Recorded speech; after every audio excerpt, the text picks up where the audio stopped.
gouvernement. Côté économique, il promet à la fois moins de déficit et moins d'impôts. Mon objectif est de ramener le déficit sous la barre des 3% dès 2017 et de conduire notre stratégie de finances publiques autour de 3 règles simples: faire baisser la pression fiscale d'1 point de PIB sur 5 ans, faire baisser la dépense publique de 3 points de PIB sur la même période, agir en donnant de la visibilité aux acteurs. Je veux d'abord rassurer nos concitoyens: les contribuables ne seront pas la variable d'ajustement du budget. Au contraire, les prélèvements obligatoires baisseront de 20 milliards d'euros d'ici 2022. Pour ne pas vider les caisses, la baisse de la taxe d'habitation est reportée, comme l'allègement de l'impôt sur la fortune et la transformation du CICE en allègement de charges pour les entreprises. Et surtout dans l'hémicycle, Édouard Philippe a à nouveau défendu la loi travail. Nous voulons rénover notre modèle social. La feuille de route de cette rénovation sociale, elle tient en 4 points. Renforcer le dialogue social dans l'entreprise et dans les branches, redonner du pouvoir d'achat aux actifs, sécuriser les parcours professionnels, rendre notre système de retraite plus juste et plus lisible. Le Premier ministre a également fait des annonces attendues sur la santé. L'an prochain, les vaccins pour... Je suis en ligne avec les propositions, oui, mais je ne suis pas en ligne, là. Il y a un décalage au niveau de l'image, hein, je voulais vous signaler. Hein. D'accord. Il y a beaucoup de problèmes, il y en a eu hier. C'est vrai. Donc je vais essayer, je salue Céline Calves, que j'ai eu l'occasion déjà de plus ou moins défendre dans un des débats avec M. Denaja. Denaja, absolument. Oui, c'est cela, oui, qui a beaucoup d'humour d'ailleurs, je l'apprécie. Je voulais, moi, je regrette un peu que tout soit un peu décalé à cause de ces fameux 8 milliards, tout est un peu décalé. Oui, la taxe d'habitation. Moi, je voulais juste relever, moi, je suis plus qu'inquiet par rapport au mercredi des questions au gouvernement, parce que l'attitude, moi, de Mélenchon et ses esprits, on les appelle, qui sont dans un délit de démocratie, qui ont une description apocalyptique de ce que prépare le gouvernement, qui n'arrête pas de parler de la CSG, en oubliant, c'est quand même étrange, la baisse des charges salariales, y compris chez nos chers amis communistes. Je suis communiste à mes 16 ans, donc je voudrais quand même qu'il soit un peu plus positif, quoi. Parce que la ligne de Mélenchon, moi, franchement, moi, je ne comprends pas cette attitude en tant que député, effronté, aucun respect finalement pour le rôle d'un député de la République. Enfin, Fabien Roussel, je ne me suis pas trompé, hein, du Nord, pour être précis, a bien dit tout à l'heure qu'il était dans une posture constructive. Enfin, en tout cas, on n'a pas l'augmentation de l'allocation adulte handicapé, l'augmentation du minimum vieillesse sont des mesures qui vont dans le bon sens. Voilà. Mais dans les mesures de compensation, il y avait la suppression de la taxe d'habitation en faisant peser des menaces sur nos communes. C'est repoussé. C'est repoussé, hein. En 5 ans. Par contre, la hausse de la CSG, c'est pas repoussé. Hein. Et donc, la compensation, ils vont pas l'avoir tout de suite. Georges, je donne la parole à Céline Calves parce que sur le bloc économique, le CICE, ça avait été un débat qui avait divisé et fracturé la gauche sous François Hollande, qui avait été l'idée de donner sans contrepartie une aide aux entreprises directes, CICE, le pacte de restituabilité, c'était une erreur, pensait les fondeurs. Là, 250 € par an, c'est quand même bien, et effectivement, il faut le regarder au point de vue global. Quand on parlait de la taxe d'habitation à supprimer... 80% donc exonérés, mais c'est pas tout de suite, et 20% la pérenne. Enfin, pour moi, c'est quand même... faut pas regarder mesure par mesure, mais plutôt se dire comment on va au niveau de chaque individu. Nous, sur le terrain, on a beaucoup été interpellés par des gens qui disaient mais comment vous comprenez, moi je vais avoir une hausse de CSG, donc c'est là où on expliquait. Ça c'est le point sensible, la CSG. Tout à l'heure sur la répartition du risque qui ne doit pas uniquement porter sur les salariés, puisque les salariés ne sont pas les seuls à connaître le chômage ou à connaître la maladie, donc pour moi c'est mieux de pouvoir le répartir. Donc sur une assiette plus large. La répartition, mais sur une assiette plus large, ça me paraît plus sain. C'est simplement de se dire qu'à un moment on va avoir des vies où on est plus un individu, et on va être salarié, pas salarié, etc. On a besoin d'avoir aussi, qu'on soit salarié ou pas salarié, on va être touché par ces risques. Donc pour moi, on est obligé de pouvoir le répartir. Simplement, mais du la hausse de la CSG, on a assez payé. Ils vont encore payer. Justement, le chiffre c'est 7% en voilà. augmentation. Mais là, on pourrait gagner aussi. Il faut comprendre, c'est que parce que bien on est du monde. Sur la CSG, on vous a pas interrompu. C'est-à-dire que, je suis désolé, mais Vous avez une hausse de la CSG qui est compensée, certes, pour Vous inquiétez mais pour pas, les petits retraités, voire même pour les fonctionnaires territoriaux qui gagnent le SMIC ou à peine, ceux-là n'ont pas de compensation. Et vous nous dites, oui, mais il y a l'exonération, la taxe d'habitation en 88. Qui est Très bien. censé, Simplement, moi j'ai été maire, les repousser. je suis encore maire dans quelques jours dans ma commune. Ce qui va se passer, c'est un effet mécanique extrêmement simple. C'est qu'on sait pertinemment qu'on ne sera jamais compensé à hauteur de 100%, nous, dans les communes, pour la taxe d'habitation. Donc mécaniquement, on va faire quoi? On va augmenter, et les mairies vont augmenter les taxes foncières. Et les taxes foncières bâties vont toucher les personnes qui ont pu acquérir un bien tout au long de leur carrière en travaillant peut-être à un ou deux, ont pu avoir un petit pavillon ou un petit appartement. Et donc vous payez encore plus, et donc on tape une nouvelle fois sur les classes moyennes, celles qui sont pas assez riches pour pouvoir être un peu tranquilles, et celles qui sont trop riches pour bénéficier des aides. Et ça, c'est un vrai sujet. Et ça va en parallèle avec la destruction de la ruralité programmée par Emmanuel Macron et par Philippe. C'est un vrai sujet. Quand on tape, on supprime le champ de l'intercommunalité. Et là, par exemple, on oblige les gens Vous savez, c'est très sombre. Là, je vois rien. Là, on va regarder ce soleil. Après, il y a plein de soleil, mais je regarde. Je vois rien du tout. Moi aussi. Voilà, où je suis là? Oh, je suis tombée où là? Oh, je suis tombée par terre.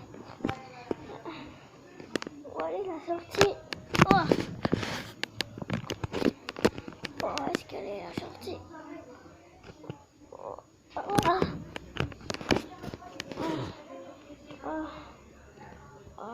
Je pense qu'elle est là. Aïe! Bah, déjà, je pense. Et oui, il y a du soleil. Oui. Voilà. Non, encore c'était 25 et non, en classé.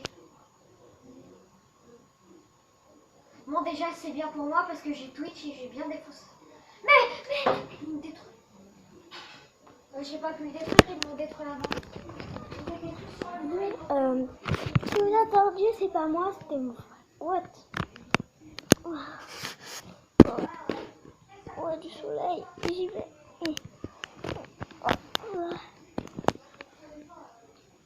Où est-ce qu'il est?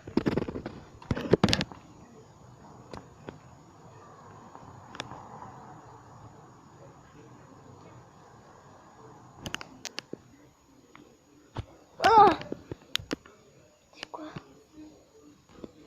Attendez, on part ici, il y a un gros problème.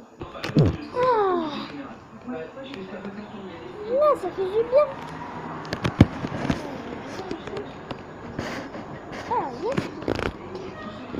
Qu'est-ce qui cache ici, hein?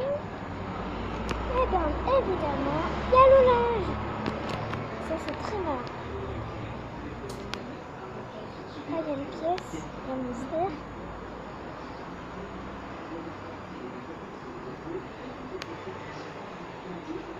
Oui, je vais voir.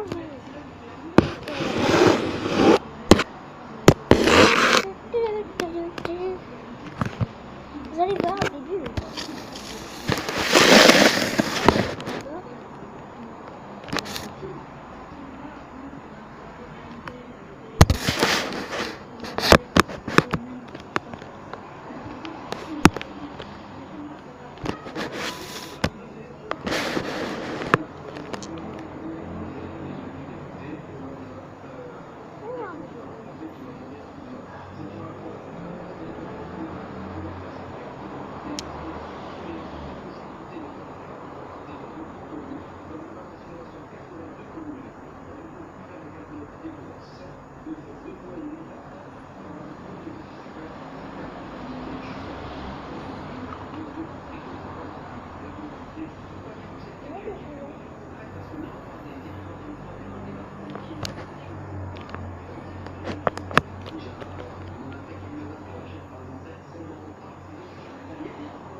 que les petits.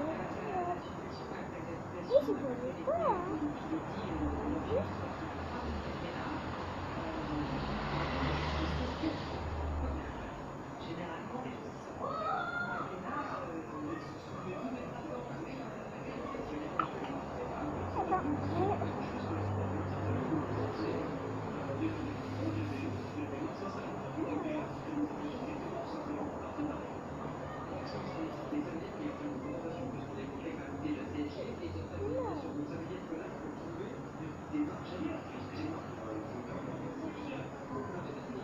Ah oui, elle est passée. Oh yes.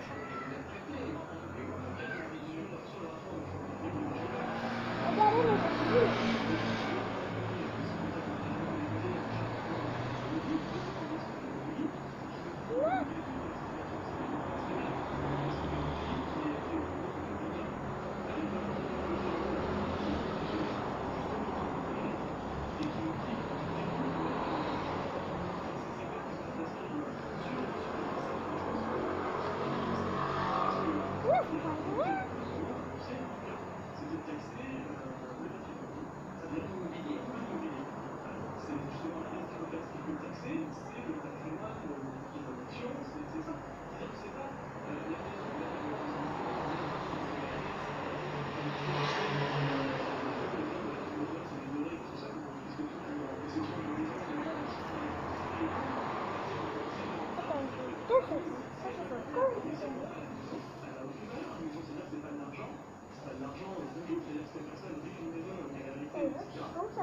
On va essayer de faire un peu. Ah bah là j'ai eu.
J'essaie de faire autrement pour faire.